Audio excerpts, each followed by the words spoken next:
la vida en el cielo. La vida en el cielo es el tema de nuestra conferencia que vamos a compartir en esta mañana. En el Evangelio de Juan, capítulo 14, versículos del 1 al 4, estas palabras de Jesucristo, el Hijo de Dios, fueron dadas a sus discípulos en la víspera de su muerte. Juan 14, 15, 16, 17 son capítulos donde Cristo les da ahora sí que las últimas palabras o el último testamento que les compartiría antes de irse. Cristo sabía que sus discípulos aún tenían muchas dudas como las tienes tú y como las tengo yo. Y aun cuando Cristo había hecho milagros y había hecho cosas increíblemente maravillosas como sacar demonios, sanar enfermos, darle vista a los ciegos, caminar sobre el agua, resucitar a los muertos, Él sabe que en nuestra naturaleza aún persiste la incredulidad, la duda, la incertidumbre. Entonces Cristo, sabiendo que Él iba a dejar este mundo y los discípulos se iban a quedar solos, les comienza a pronunciar, les comienza a describir la vida en el cielo y a compartirles este mensaje de motivación, de ánimo, de consuelo que necesitamos también nosotros en la época en que estamos viviendo. Y lo primero que Cristo les dice en Juan capítulo 14 es que no permitieran que su corazón se turbara. No se turbe vuestro corazón. Esta palabra turbar, tarazo, con T de tío, en el griego, tarazo, significa agitarse, estar en una situación de incertidumbre, de intranquilidad. En otras palabras, no permitamos, en primer lugar, que ningún acontecimiento en el mundo, guerras o rumores de guerras, caída o levantamiento del petróleo, caída o levantamiento del dólar, tsunamis, terremotos, crisis económicas, no permitamos que ninguna situación a nuestro alrededor nos quite la paz. La paz interior que Él al entrar a nuestra vida nos dijo que nos la dejaba. Mi paz les dejo. O sea, no se iba Cristo y se iban a quedar solos. La presencia del Espíritu Santo dentro de sus discípulos, dentro de tu vida y dentro de mi vida, es con el propósito de tener dentro de nosotros un consolador. Porque la palabra consolador, paracletos en el griego, que se traduce abogado, significa alguien que es llamado al lado de otra persona para motivarlo, animarlo, ayudarlo a salir de las pruebas. Entonces Cristo se fue hace 2000 años, pero en todos aquellos que le hemos seguido, nos ha dejado dentro de nuestro corazón al Espíritu Santo. Y el Espíritu Santo tiene el propósito de consolarnos hasta que muramos y lleguemos a su presencia, de confortarnos, de animarnos, de poder darnos esa necesidad que tenemos de ánimo para vivir, para poder aguantar hasta el día de nuestra muerte. No permitan que nada les quite la tranquilidad, la paz interior, ningún acontecimiento a nuestro alrededor. ¿Por qué? Porque si creemos en Dios, es exactamente igual que creer en Jesucristo, porque el Padre y Dios son la misma persona. El Padre y yo, dice Juan 10, uno somos. Así que teniendo en cuenta que Cristo bajó del cielo a la tierra y caminó entre nosotros y dijo que el que lo veía a Él había visto al Padre, y que las palabras que Él hablaba no eran de Él, eran del Padre. Los milagros que Él hacía no los hacía Él, los hacía el Espíritu Santo a través del Padre dentro de su vida. Los demonios que Él sacaba, los sacaba el Padre. Cristo no hizo nada que el Padre no haya hecho a través de su vida. Simplemente Él fue como un guante donde Dios entró y cuando movía un dedo era el Padre el que movía. Cuando Cristo hablaba era el Padre el que hablaba. Cuando Cristo caminaba era el Padre el que caminaba. Totalmente rendido como un guante, como mi mano dentro de un guante ante la voluntad del Padre. No se turbe vuestro corazón. Si creemos en Dios, creamos también que todo lo que Cristo dijo fue verdad. Ahora en el versículo 2 al 4 comienza Cristo a describirles que en la casa de su Padre, y sabemos que el Padre vive en el tercer cielo.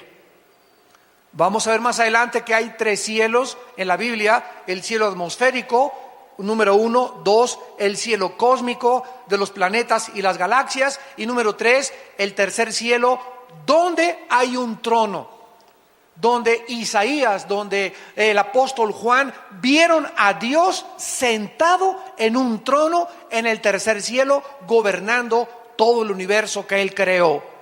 Así que Cristo está describiéndonos que en el tercer cielo, no en el cielo atmosférico, no en el cielo galáctico, sino en el tercer cielo hay muchas habitaciones. ¿Ustedes se han hospedado alguna vez en el hotel Fiesta Americana o en el hotel Maya Palace de Acapulco o en el hotel Princess de Acapulco o en Las Brisas o en algún hotel así como jamás los han visto en la costa francesa, en la Riviera Francesa, o en Las Vegas, por ejemplo, también donde están los mejores hoteles del mundo, y que entras y ves persianas increíblemente tejidas, candelabros franceses, tapetes persas, una iluminación maravillosa, unos jardines botánicos que dices, Dios mío, cuántos miles de dólares les costarán, una cama donde llegas y casi flotas en la cama, aire acondicionado, te dan tu bata, te dan aire acondicionado, te dan todo, y decimos, ¿verdad, Señor, que aquí nos agarre el rapto?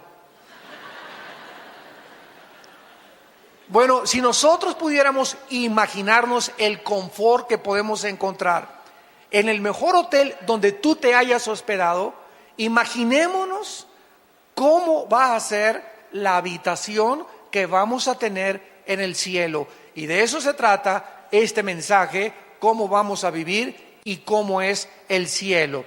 Entonces, hay muchas habitaciones en el cielo para nosotros. Y Cristo dice, si así no fuera, o sea, si no hubiera muchos lugares donde vamos a vivir en el cielo, entonces Él nos lo hubiera dicho. Pero nos los está diciendo para que creamos que es verdad sus palabras. Entonces Cristo le dice a los discípulos que Él iba a dejar este planeta con el propósito simplemente de prepararnos nuestra habitación. En el antiguo judaísmo, cuando un muchacho le pedía la mano a su novia, el muchacho se separaba 6 meses, 1 año de la novia y tenía que irle a preparar a la novia la habitación, el lugar donde iban a vivir, para que cuando ya pudieran después del desposamiento casarse, por ejemplo, José y María, la madre de Cristo, estaban desposados, o sea, comprometidos, no estaban casados legalmente, estaban comprometidos. Y mientras él estaba comprometido con María, él tenía la obligación de prepararle un lugar a María.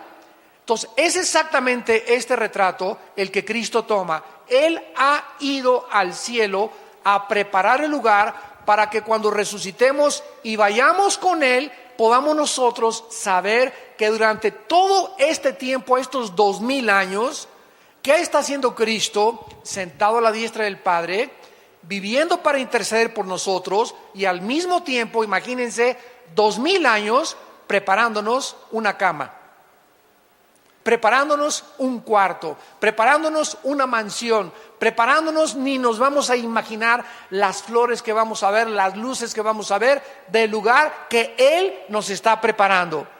Y si me fuere, dice Cristo, y os preparar el lugar, entonces quiero que sepan que voy a regresar. Vendré otra vez. Ya vino la primera vez, nos promete que va a regresar la segunda vez. Y cuando Él venga la segunda vez, viene a tomarnos.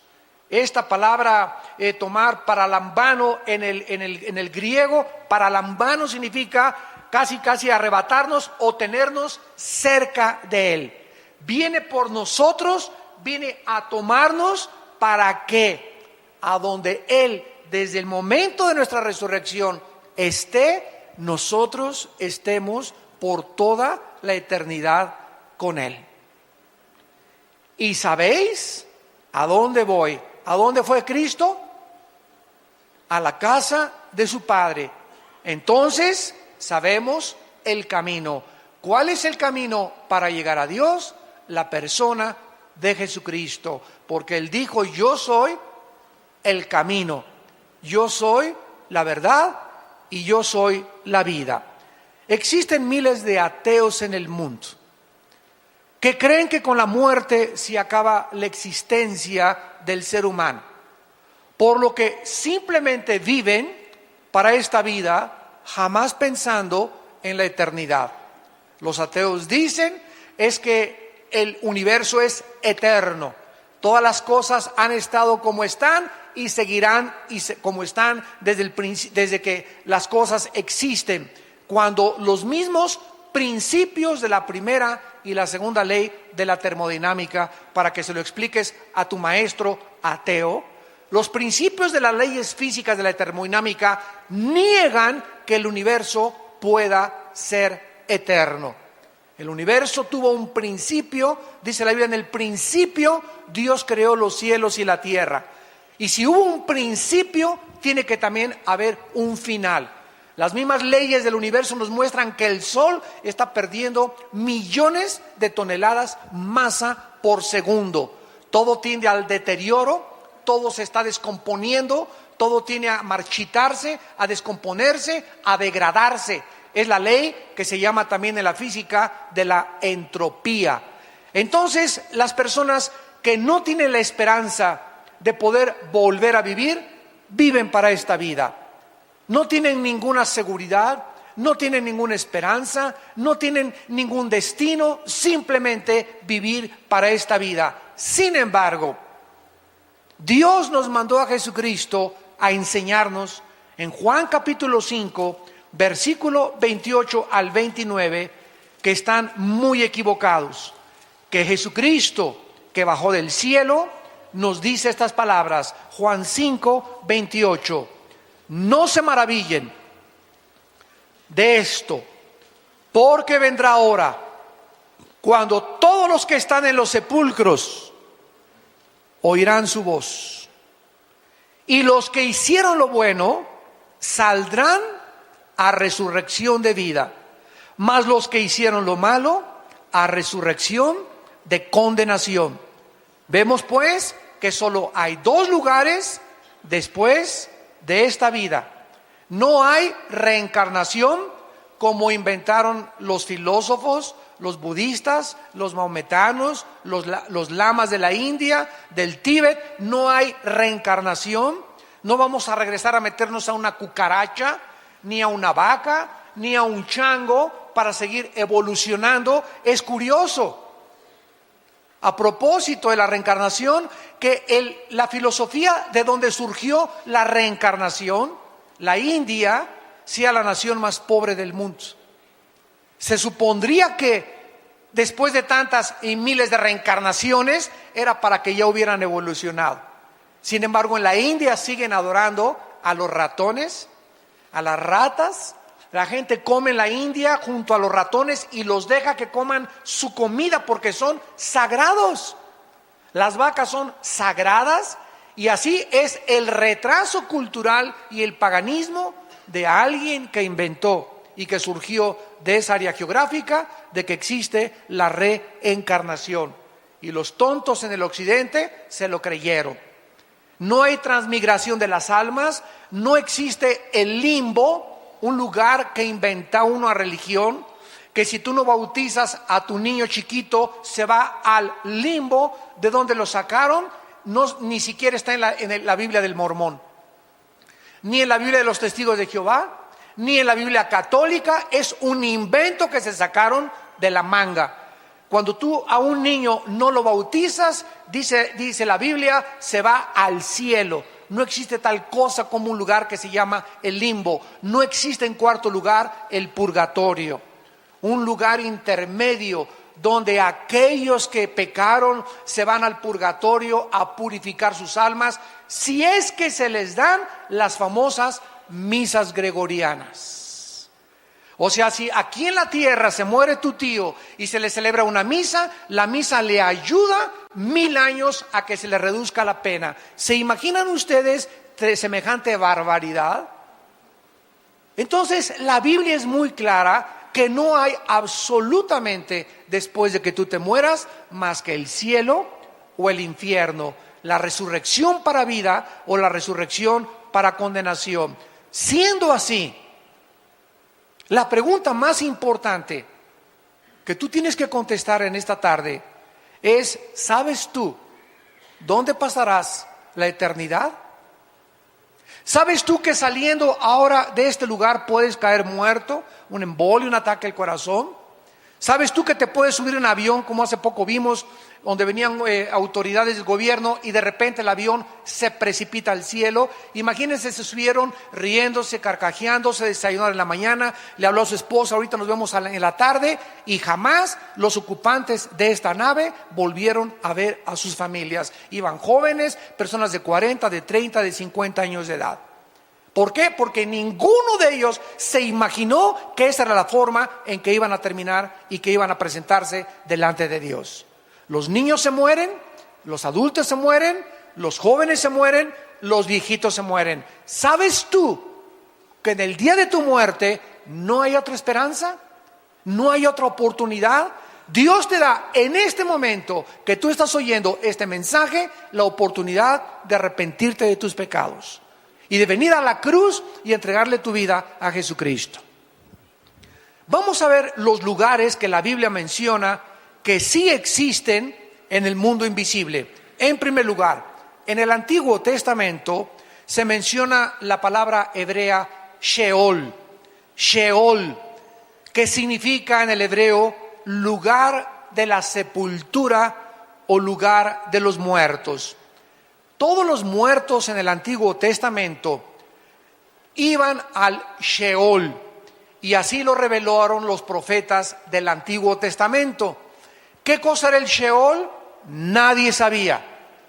Únicamente que todos los espíritus, tanto de los buenos como de los malos, descendían al centro de la tierra, porque el Sheol se encontraba en el centro de la tierra. Por ejemplo, dice el libro de los Números, Coré se rebeló contra el pastor y todos los que lo siguieron, los rebeldes, fueron tragados al Sheol vivos.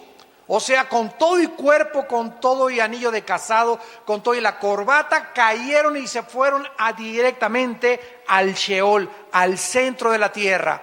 Entonces, este era el lugar donde todos los espíritus humanos, después de la muerte, descendían a esperar a que Jesucristo muriera en la cruz del Calvario. Cristo baja a la tierra, y cuando se traduce la Biblia del hebreo al griego, esta versión y esta traducción del hebreo al griego se llamó la Septuaginta. Cuando se tradujo la palabra Sheol al griego, se usó la palabra Hades con H, Hades. Y Cristo en Lucas capítulo 16, versículo 19 en adelante, les cuenta una historia a la gente de a su alrededor respecto al mundo invisible, al Sheol, que ahora era el Hades, y les dice cómo era este lugar. Cristo les dice que 2 personas murieron. Uno era incrédulo, el otro era un pobre mendigo llamado Lázaro.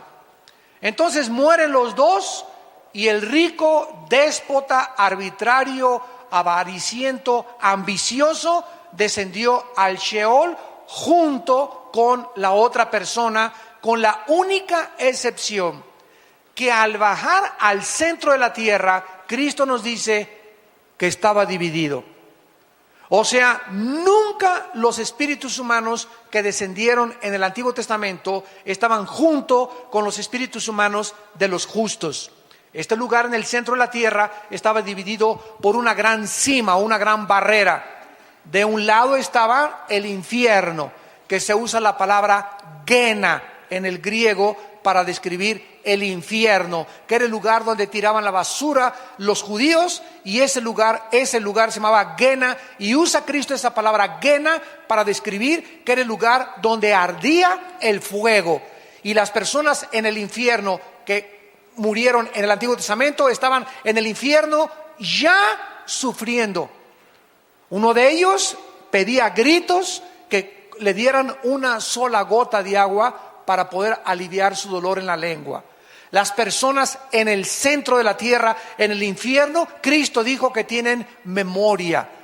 En esta historia, esta persona le grita y le dice: Padre Abraham, yo tengo muchos familiares allá en Metepec, allá en Lerma, por favor vayan y díganles que es verdad que existe el infierno, que no vayan cuando se mueran a caer a este lugar, de lo burlón que yo fui, de lo parrandero, borracho y jugador y mentiroso que yo fui. No quiero que vengan mis familiares a este lugar. Y Abraham le contestó y le dijo: ¿sabes una cosa?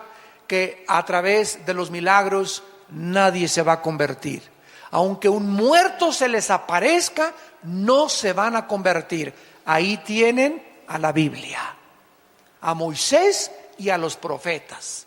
Y el que no se convenza a través de la predicación de la Biblia, porque la fe es por el oír, no es por ver, no es por ninguna otra cosa más que por oír la palabra de Dios, nadie se va a convertir. Esta fue la manera que Dios escogió y diseñó para que entráramos al cielo, creyendo la predicación del Evangelio de la gracia de Dios, de Jesucristo. Entonces el Hades, que se tradujo del Sheol, el Señor Jesucristo reveló que estaba dividido en dos partes. En un lado estaban los condenados y en el otro lado estaban los justos, desde Adán, Moisés, Abraham, Isaac, Jacob, José, Daniel. Todos se encontraban en el lado del seno de Abraham. Así se le llama, y también se le llama el paraíso. Entonces esta palabra, dice la Biblia, es la que se usó para describir este lugar. Muy bien, cuando Cristo muere, Él desciende al Hades, al centro de la tierra. Su cuerpo de Cristo se queda en la tumba. Ahí se quedó su cuerpo de Cristo, porque su cuerpo no había sido aún glorificado, y bajó en espíritu al centro de la tierra. Su espíritu se salió de su cuerpo y bajó al centro de la tierra, al Hades, y ahí fue a anunciar, fue a proclamar su victoria sobre el pecado, la muerte y Satanás. 3 días estuvo Cristo en el Hades, y a los 3 días Cristo, a todos los que se encontraban en el lado del seno de Abraham, en el lado del paraíso, a todos los justos, los tomó Cristo, y cuando resucitó Cristo, se los llevó con Él hasta el tercer cielo. Efesios capítulo 4.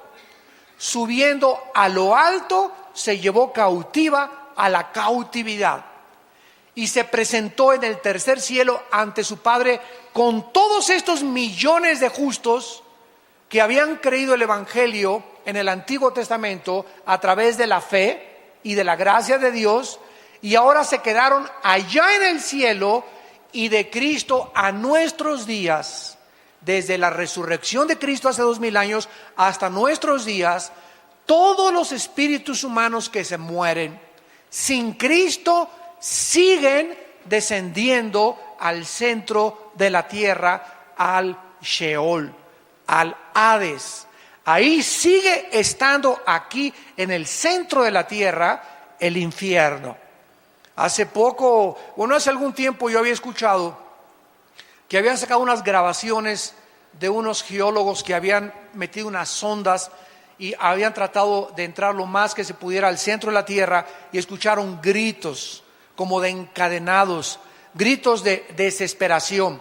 Y hace poco leí de un hermano cristiano con un hombre bastante serio y con una integridad del ministerio, que me dijo que había otro equipo de personas que en el Triángulo de las Bermudas, el oceanógrafo Jacques Cousteau escribió en sus memorias, que es uno de los oceanógrafos más importantes, que cuando descendieron en el Triángulo de las Bermudas, que es un triángulo que está en el Mar Caribe, que es un triángulo con Cuba, las Bahamas y Miami, que se llama ese triángulo, que han desaparecido barcos y han desaparecido aviones. Ahí se encontraron, en el fondo metieron la sonda y fue donde descubrieron los gritos de personas, eran como gritos de humanos que gritaban y como de encadenados, que nos muestra, ¿verdad? Yo lo creí porque la Biblia dice que una de las entradas al infierno es ahí en el Triángulo de las Bermudas.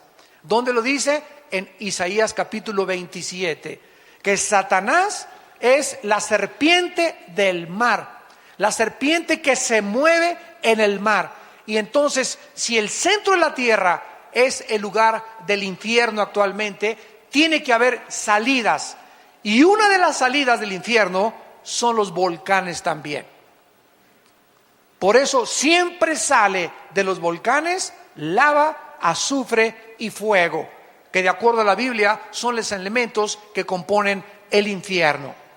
Muy bien, tenemos en tercer lugar otro lugar invisible que la Biblia llama el Tartarus. Segunda de Pedro 2:4. Segunda de Pedro 2:4. Veamos todos estos lugares importantes, invisibles, donde se encuentran ángeles o demonios o espíritus humanos. Y antes de ver esta palabra en segunda de Pedro capítulo 2, quiero recordarles lo siguiente. En el infierno, en el centro de la tierra, no se encuentra Satanás, ni tampoco ningún demonio. Así que no vayan ustedes a seguir creyendo ese cuento, ¿verdad?, de que se quemen con los demonios en el infierno. Los espíritus humanos se encuentran en el infierno nada más. Vamos a ver ahorita que los ángeles tienen otra prisión que se llama Tartarus, y los demonios tienen otra prisión que se llama el abismo.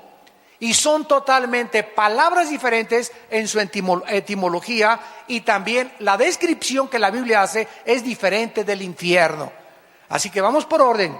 En el infierno ahorita no hay más que espíritus humanos. A lo mejor ahí está tu tío o tu abuelo o tu padrastro o tu papá o tu exesposo o tu exesposa o algún hijo tuyo que se murió sin Cristo, yo no sé, pero solo se encuentran ahí espíritus humanos.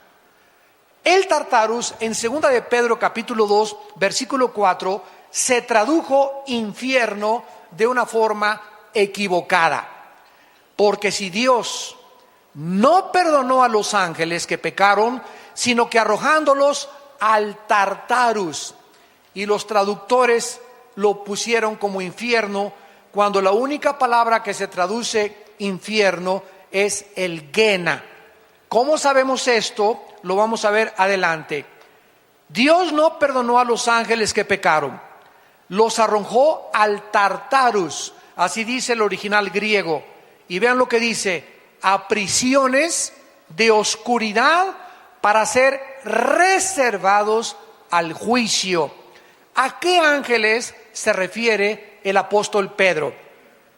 Porque cuando Satanás se rebeló y encabezó la rebelión, se llevó a la tercera parte de los ángeles.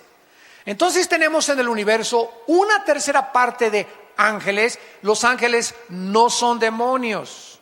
Los demonios son criaturas diferentes a los ángeles caídos. Lo vamos a ver también.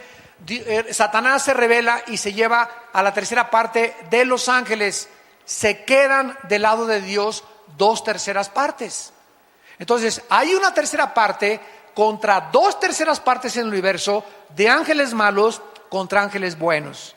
Entonces superamos los ángeles de Dios a las huestes de Satanás. Gracias a Dios. Son más ángeles que se quedaron con Dios que los ángeles que se rebelaron. Cuando Satanás se rebeló contra Dios y se llevó a la tercera parte de los ángeles, se partió el corazón de Dios. Pero Dios les había dado el libre albedrío, como te lo dio a ti, como me lo dio a mí. No podía decirles, no, por favor, no se vayan, quédense con nosotros. Él no podía hacer eso porque somos responsables de nuestras decisiones y de las consecuencias de las decisiones que hacemos. Y desde entonces, desde esa rebelión, surgió la rebelión en el mundo.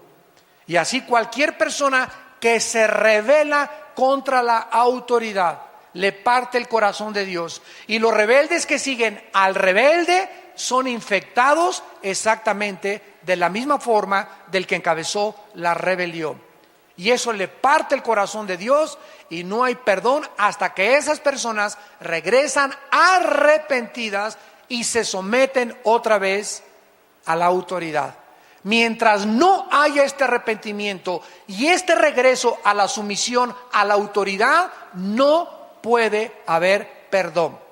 Porque el que encubre sus pecados no prosperará, mas el que los confiesa y se aparta y deja el camino de la rebelión, alcanzará la misericordia.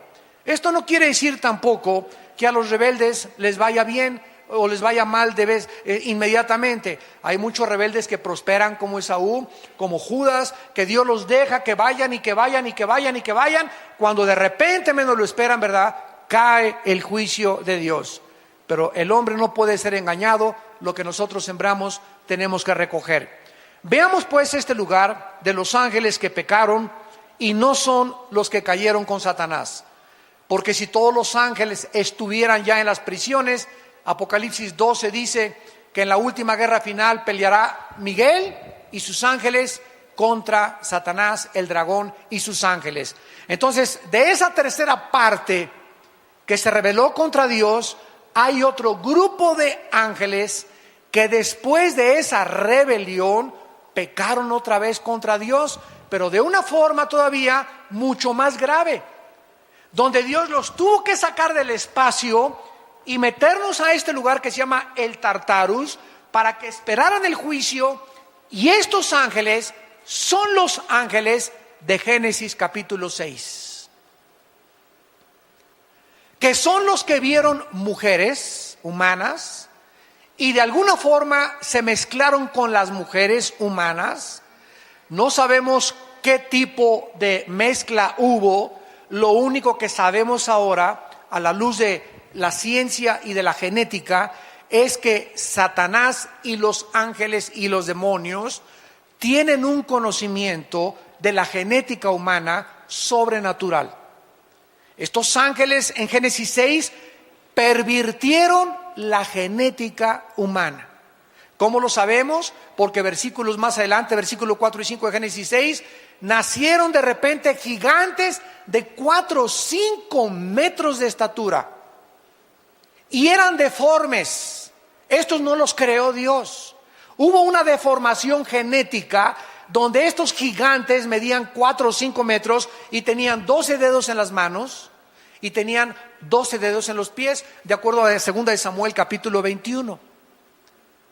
Y estos gigantes son los que se pusieron en la frontera cuando Dios iba a introducir a su pueblo a Canaán. Se pusieron en la frontera y espantaron a los israelitas para que no entraran a la tierra de Canaán.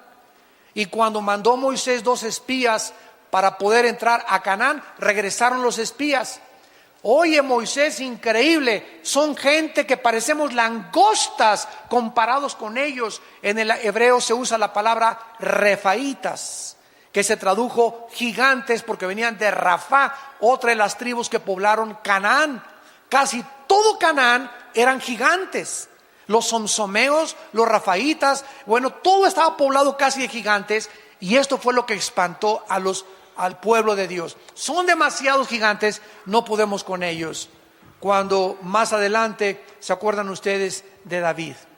Un muchacho que cantaba a Dios, santo, santo, alabado sea el Señor, con su arpa, y de repente le dice a su papá David, oye, ve al campo de batalla, porque todos están paralizados por el temor. Nadie quiere moverse porque hay un gigante llamado Goliat, que ha retado al ejército de Saúl y les ha dicho: a ver quién en 40 días les doy para que me presenten a un guerrero, y si él me vence, y nosotros nos rendimos a ustedes, y si no, ustedes serán esclavos de nosotros. Y nadie, ni el rey Saúl ni los guerreros de Saúl, estaban espantados. Nadie quería enfrentarse con Goliat.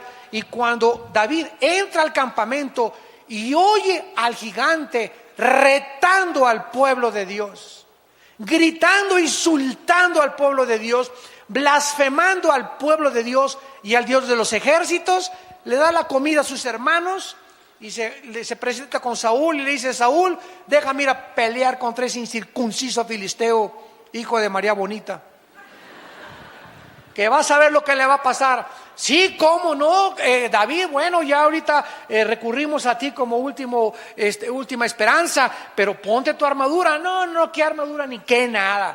Yo no necesito ninguna cosa humana. Este pleito es espiritual. Este pleito no es de lanza contra nada. Señor, tú en el pasado los osos querían a tus ovejitas morderlas, y yo agarré la onda y maté al oso y maté al león. A esta onda, que la sé mejor manejar que la espada y que la lanza, va a ser contra ese incircunciso. Yo voy a él en el nombre de Jehová de los ejércitos. Y David se enfrenta a Goliat y le clava la piedra exactamente en el lugar vulnerable que tenía y que no lo tenía protegido. Desde entonces todos los cascos militares los hicieron así,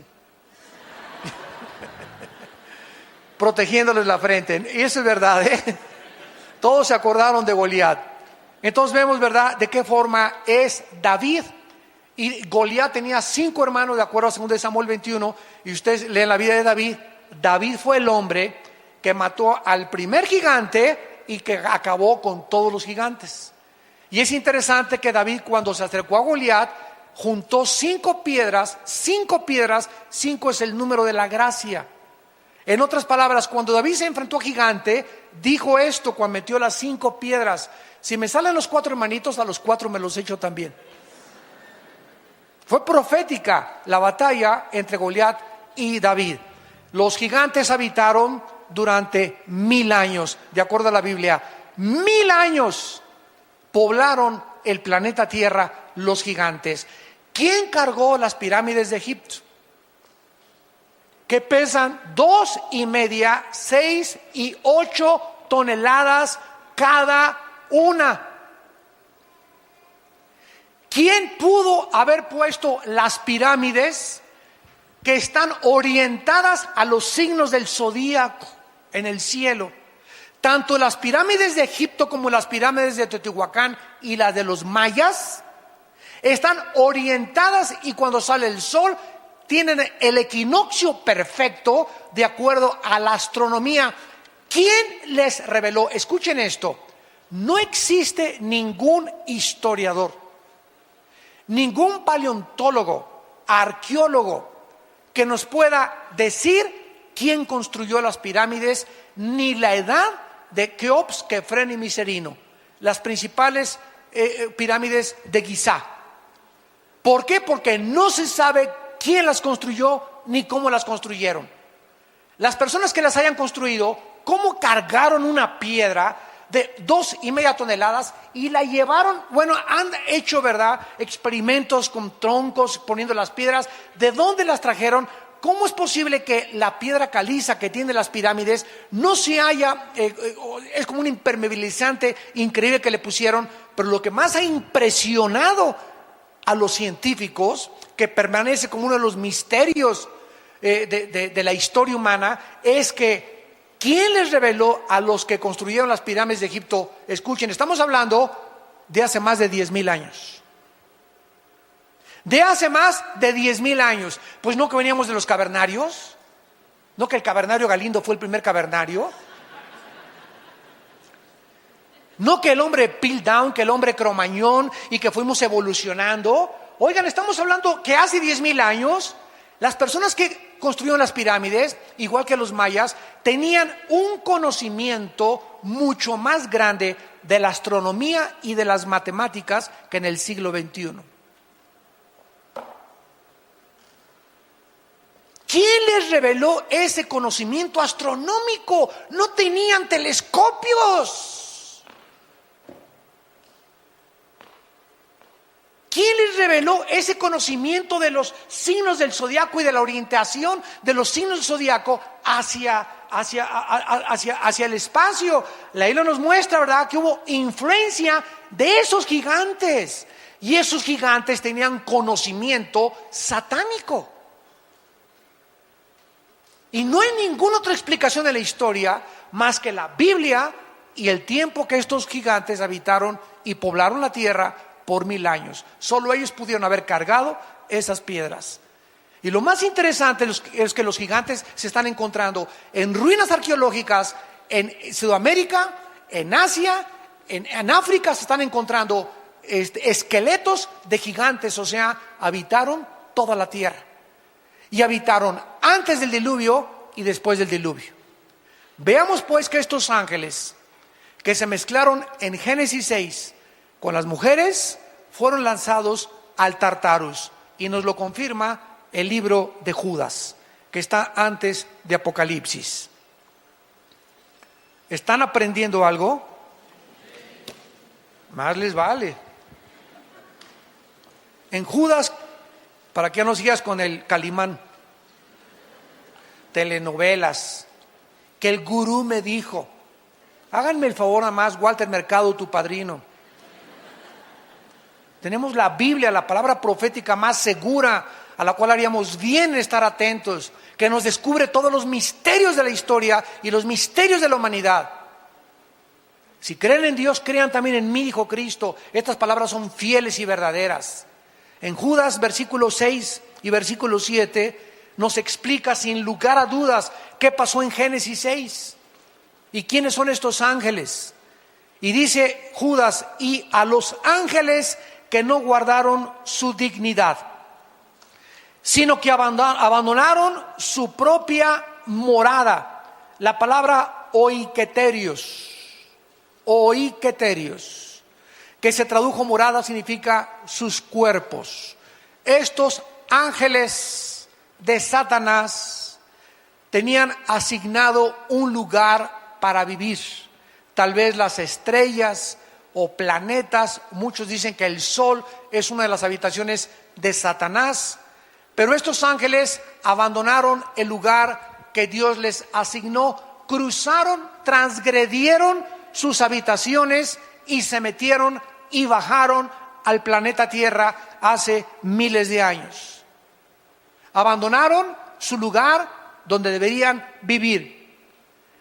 A estos ángeles que dejaron sus habitaciones, Dios los ha guardado bajo oscuridad, en prisiones eternas para el juicio del gran día. Y estas prisiones se llaman el Tartarus, donde Pedro nos dice que son los ángeles que pecaron y que Dios los mandó al Tartarus. Es la única prisión que la Biblia describe de los ángeles. Y dice el versículo 7, para quitarnos cualquier duda, que estos ángeles, que son el sujeto de este contexto, como Sodoma y Gomorra, o sea, se comparan a estos ángeles con los habitantes de Sodoma y Gomorra y las ciudades vecinas, las cuales de la misma manera que aquellos. ¿Quiénes son aquellos? Los ángeles que están en el centro de nuestra discusión. Los habitantes de Sodoma y Gomorra hicieron lo mismo que estos ángeles, que hicieron, fornicaron. Fornicaron.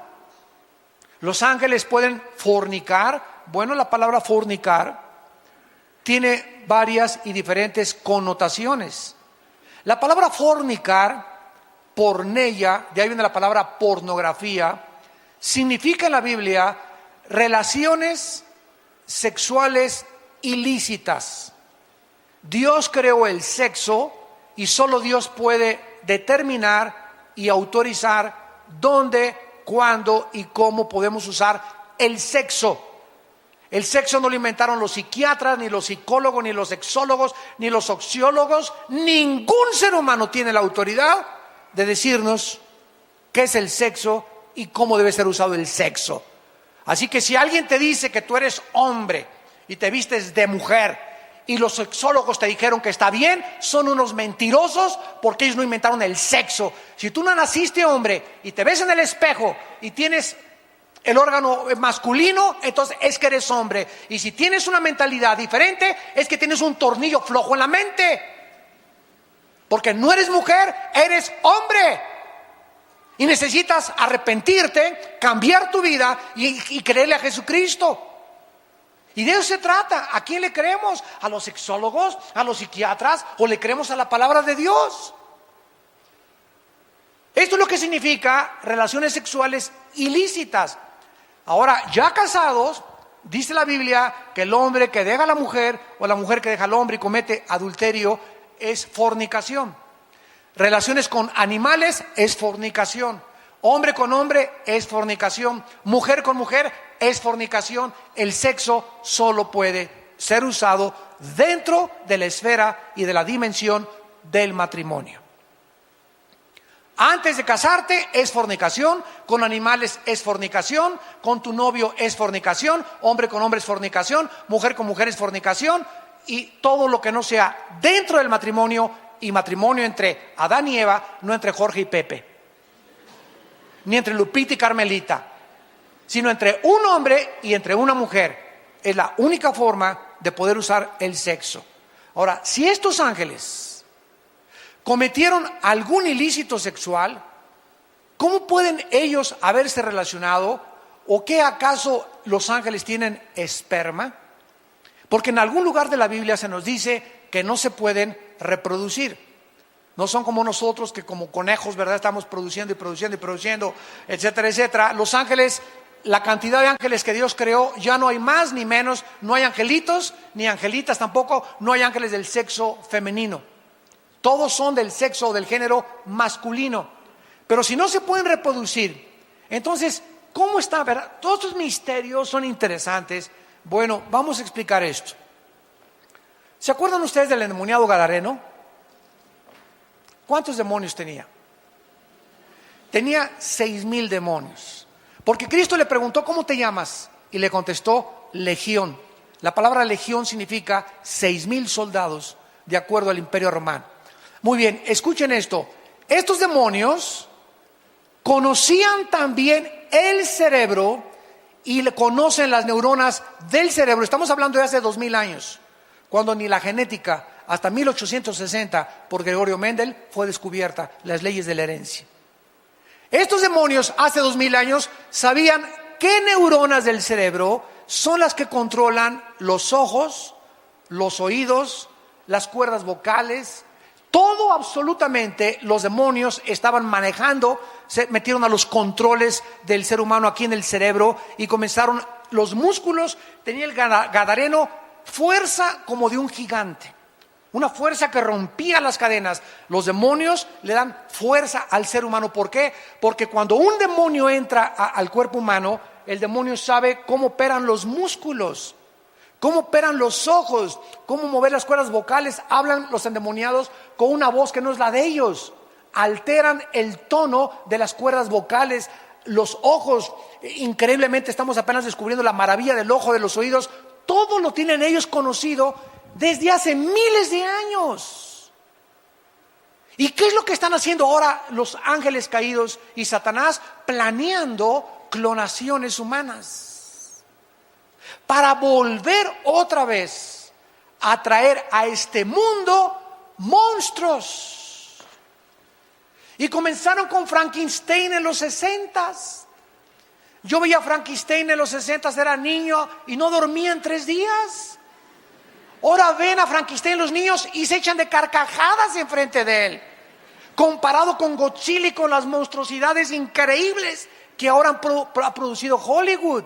Ya aparece Frankenstein, Pinocho con los monstruos de ahora.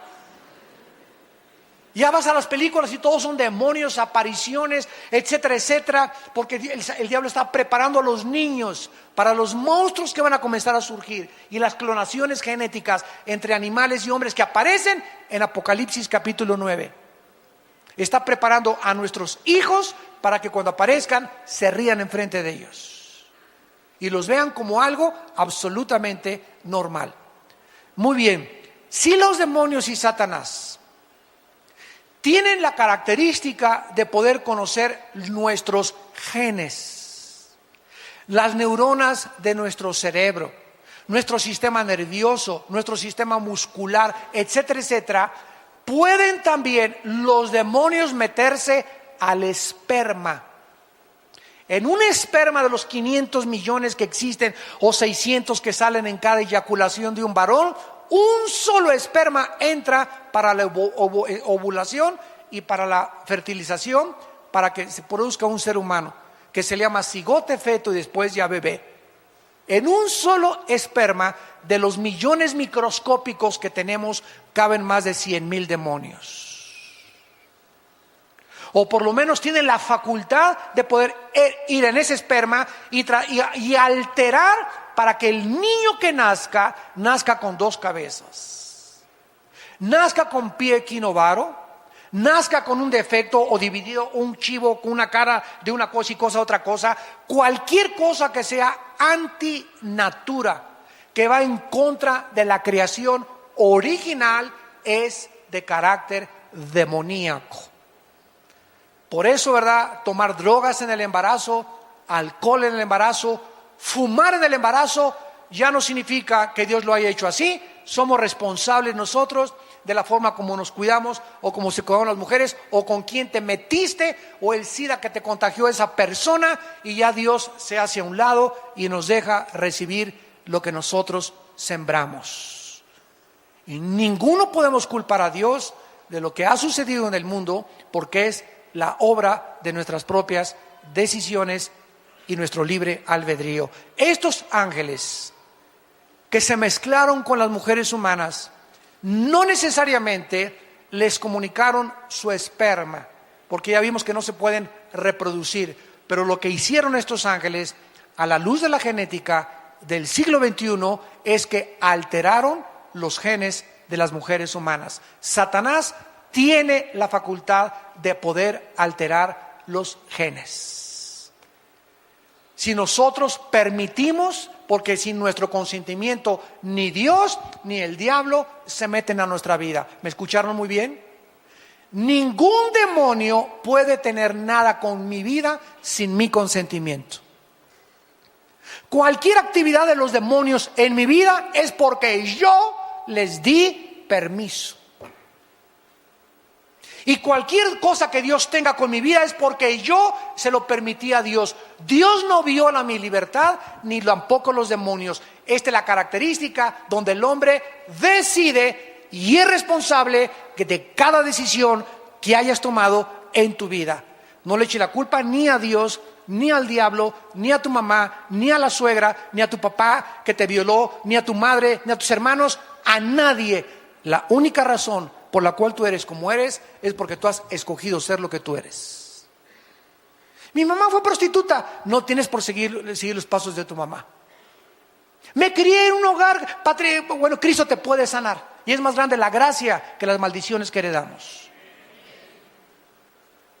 Y finalmente vemos nosotros que no solamente la Biblia nos demuestra esto, sino que nos demuestra también, gracias a Dios, que tenemos una casa intermedia cuando nosotros morimos. 2 Corintios capítulo 5, terminamos y dice la Biblia que cuando nosotros morimos, si tú mueres hoy en la noche, es muy importante este estudio. Si tú mueres hoy en la noche, amado santo que me escuchas, o santa, Santa Tomasa, o San Anselmo, si tú mueres hoy en la noche, tu espíritu y tu alma se salen de tu cuerpo y nos vamos derechito al cielo. Los ángeles de Dios vienen a recogernos. El momento en que cierras tus ojos y te desconectas de tu cuerpo y tu alma, porque el cuerpo, dice Santiago 2, no puede vivir sin el espíritu, en lo que le da vida al cuerpo es el espíritu. El momento en que tu espíritu se sale, el cuerpo se muere, se diagnostica que estás muerto, te entierran, te creman, no importa lo que te hagan, te vas a la tierra y tu espíritu y tu alma se van directamente al cielo con los ángeles escoltándonos, porque para pasar el primer cielo, que está ocupado por Satanás, es territorio enemigo, necesitamos guaruras que nos escoltan para poder, y se hacen a un lado los demonios, porque van los ángeles, que son más poderosos que los ángeles caídos, para llevarnos a la presencia de Dios.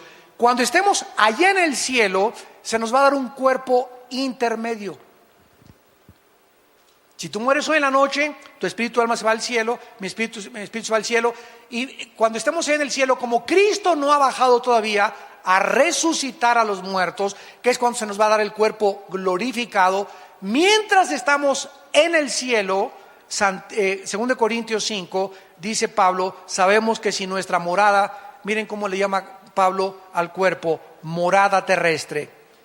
Si nuestra morada terrestre, este tabernáculo, se deshiciere, tenemos de Dios un edificio, o sea, una casa no hecha de manos, eterna en los cielos. Por esto también gemimos, deseando ser revestidos, o sea, vueltos otra vez a vestir de aquella nuestra habitación celestial.